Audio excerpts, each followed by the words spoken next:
Parkinson मस्तिष्क में होने वाला रोग है जिसके विषय में जागरूकता होना आवश्यक है। पार्किंसन डिजीज एक ब्रेन की ऐसी बीमारी है जिसमें ब्रेन के कुछ सेल्स धीरे धीरे खत्म होने लगते हैं, जिससे मेजर 4 सिम्टम डेवलप होते हैं। सबसे पहला होता है कंपन।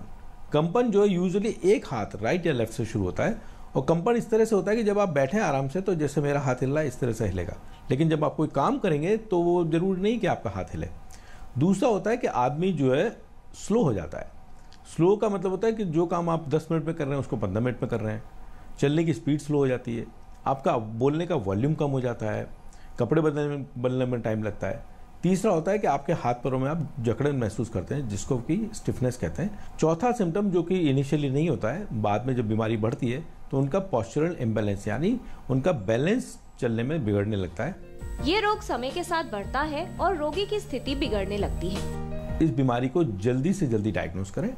अगर जो आप जल्दी डायग्नोस करेंगे तो उसका इलाज सही होगा कि दवाइयों को जिस टाइम से डॉक्टर ने कहा है उसी टाइम पे लीजिए, और अगर आप उसी टाइम से बराबर दवा लेते रहेंगे तो आप पूरे दिन भर एक नॉर्मल लाइफ जी सकते हैं।